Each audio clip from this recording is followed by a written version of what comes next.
sah ich da gelbe Blumen, rote Blumen und blaue auch.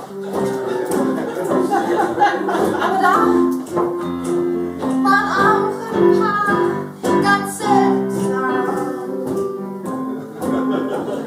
Da dachten wir, Pusteblumen küsst man nicht. Nein, nein, nein, nein.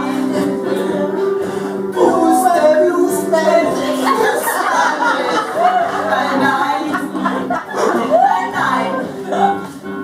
Pusteblumen küsst man nicht, denn davon gibt's Allergien.